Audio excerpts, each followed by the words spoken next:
What's up, everyone? Welcome back to the Collider Media Studio at the Cinema Center at South by Southwest 2025. I'm sitting with the team behind The True Beauty of Being Bitten by a Tick. It's a mouthful. You earned it. I'm not going to spoil anything about your movie, but I was just not ready for where this was going.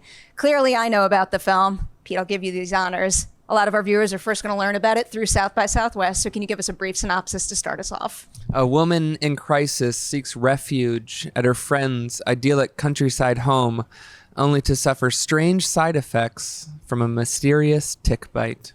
He was ready. That's crazy, Pete. That was truly I appreciate a filmmaker who comes to the table ready. The log live. So I was reading a whole lot about your process, how you like to work, and I am utterly fascinated by it. So I have many questions. The first is going to be a big two-parter. I was reading about like the table of bubbles and everything. Can you tell me something about your process that has stayed consistent from film to film, but then also something new in that process you discovered making this movie? The table of bubbles came out of this idea of why do I like to make movies? And I kind of think it's the reason why any of us do, honestly. But it's because it was fun to do when I was 15 with my friends. So the thing that stays consistent is to make as many, if not all, of the decisions based on what you would have done when you were 15. So that is the consistent thing that has not led me wrong once. I love that mentality. And the thing that was new on this one, I will say, so there's two things that kind of happen. I know you only asked for two, but I'll take them all. when things kind of like go well, it almost seems like you don't learn a lesson from it. It's like when something goes bad, a mistake gets made, like that's where a lesson gets learned. But when things just kind of like feel really good and just work out, you're like, what did I learn from that? It's like almost nothing. But in reflection upon editing the movie and just kind of watching this thing come together, I really appreciated this specific group of actors. These people are trained. These people are very talented. And there was a really special magic that I got to experience just watching them all play off of each other. Ooh, I have a follow-up to that. So all unique individuals, all on their own, different kinds of artists. Do you see a shared quality in all the actors that you work with that suggests that they could play creatively the way you want them to? Certainly they all are saying yes to what this experience is as I present it to them. They're all coming very open to it. And then the other thing that each of them is doing that I am asking them to do, but they're again saying yes to it, is they're saying what they want. Like I'm asking them, what do you want to do? I don't want to have to tell you everything to do. I want you to tell me something too. And so they give as much as they take. They give, contributions, not just small ones, but big ones about who their characters are, the kind of things they want to play. They want to play a character like themselves. They want to play a character different from themselves, big, small, whatever, like those things where they're putting themselves out there, yes, investing, but also like taking risks, is what all these people. I was just thinking about this, what brings us all together. I had a very crazy conversation with like an actor who was, I don't want to name drop on Collider because that's rude, but it's an actor that was very popular in the 90s and still is, but they're cool. But they're like from the old days, and they're like, what's going on with all these new whisper actors? Like back in the day, people weren't whisper acting. If you tried to whisper actor, you would not pass the screen test. She was like, I miss when actors wanted to like get in front of a camera and yell a bit. And like, that's when it's rich. That's when it's good. That's when someone's going to make something dynamic. And I think none of us are whisper actors. And I think that was something that was really crazy because I've had experiences with a lot of newer actors who sort of are like, really learn how to act for the camera and are like so cool that they don't give. And I think that there was a lot of giving, like bigness was allowed as well as smallness, which was fun for me as a theater person. Whisper actors. Never heard that term, and now I'm not going to stop thinking about it. I'm going to come back to finding all of your characters in a quick moment, but I want to talk about all of your varied history with Pete here. Callie, I'll come your way first, and correct me if I'm wrong on any of this background here, but this is your second feature film together, Jessica, now this. And we also, right after this win, made Obex, which just went to Sundance. But oh, yes. But like the collab, I think those are the three. Yeah. So Jessica still came first. What is something you experienced making that movie that made you say to yourself, like, I need more of Pete and his process? Well, Pete's my friend, also, first and foremost, and a very good friend. And, you know, when he asked me to do Jessica, I actually did try to back out of Jessica like the week before because I was scared. You know, I was scared. And then, because I was like, what are we doing? You know, we're going to New Mexico during a global pandemic, making a movie in 2.5 weeks. Like, what are we doing here? But I also said yes because I wanted to. And I don't know. I think Jessica probably. My experience with Pete on Jessica is why. I mean, as after we did it, we both knew we wanted to make another movie together. We didn't know when or how or where or whatever, but it's like, you know, also as an actor, like coming from a lot of studio stuff and also, you know, range of independent stuff, it's just really refreshing to be able to be in a space where you can really examine. Because the thing about Pete is he's about efficiency, and also he asks a lot of questions. So it's like to be able to, as a human and as a filmmaker and as an actor and as whatever, to be able to sit in a room with a bunch of really incredible minds that are all really kind of open and willing to experiment, genuinely do something experimental. It feels really good. I don't blame you. When you were bringing up almost backing out of that last movie, it's just making me think when you get scared and feel like you have to back out, that's like the number one reason to stick with it and see it through. Yeah, and I'm really glad I did. I'm really glad. I remember shooting Jessica, and the other gal was the Ashley, who was phenomenal in it. You know, she hadn't done as much, and I remember she was really, really nervous. But once I said yes to the bit, it was like, well, you know, probably no one's ever going to see this, so it's really fine. It doesn't really matter. And it really took the pressure off, which is also what Pete's all about, is taking the pressure off. Like, don't put pressure on anything. Do what feels good. And like, if we make a great movie, then that's a bonus, you know? Oh, I love that quality. Yeah. So, Jeremy, I'm going to come your way now. You two have an interesting collaboration prior because Pete edited your documentary based on your play. What was it like collaborating with him as an editor that maybe prepared you or teed you up for success when working with him as an actor in his movie? I mean, I think what's really funny, it's really funny being back here because this is sort of like our anniversary place in a way. Like, we met through South by like long before I went to grad school. So we're not old, I promise, but we met a while ago here. I didn't know that. Yeah, well, it's really crazy. Anyway, we'll talk about it in the car. But the thing that was really amazing when we were reconnected, because of, you know, the need to find an editor who could like take risk and not like, you know, say no, because that was the thing I was wanting. I was like, I really want another editor to come in here who like really understands my references, who really pushes me to a different place. And my friend Chris McCarbell, who made Gaga 5'2", etc., who's producing it, was like, what about my friend Pete Ohs? I was like, I know Pete.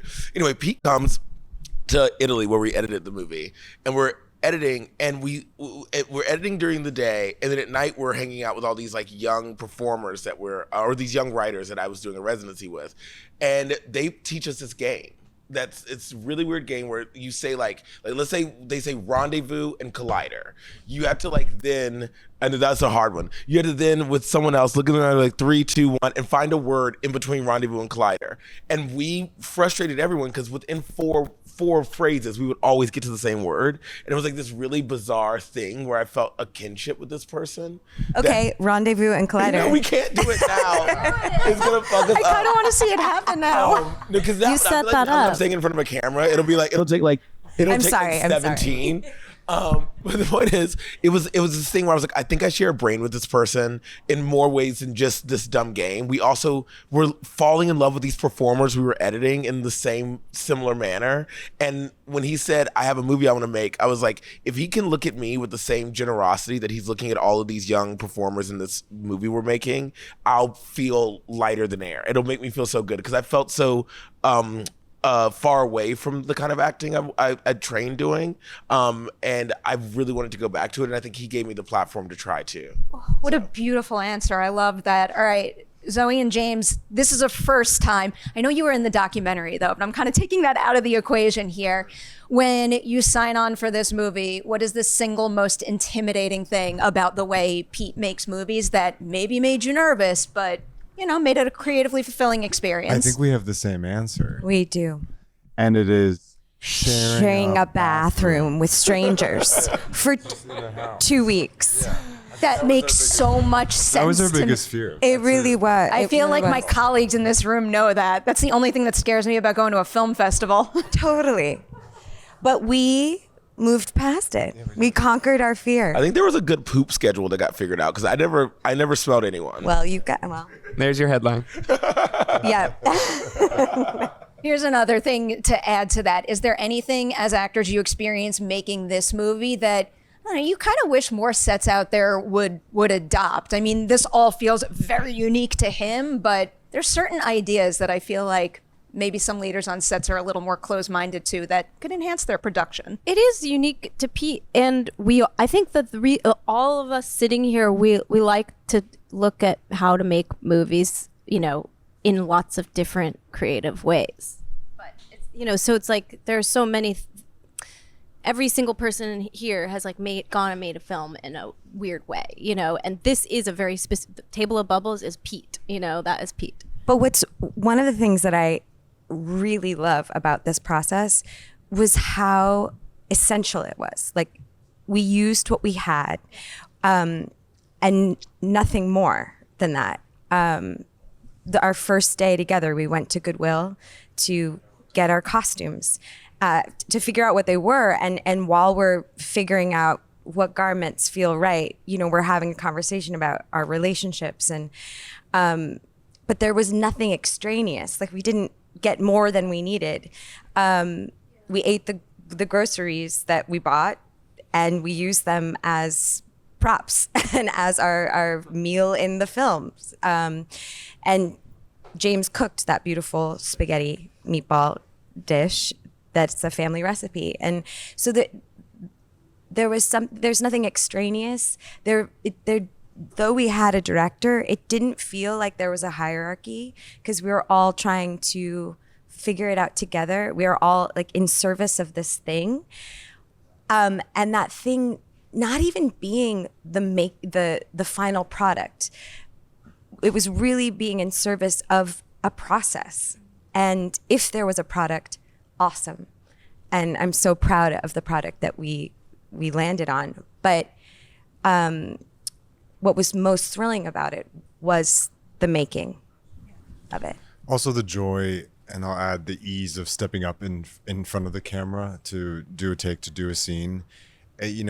We had the gift of being, with the exception of our friend Jesse, who was the sound, it was just us. And with all due respect to, bigger films that obviously have crews and the necessary, set people and sound and lighting.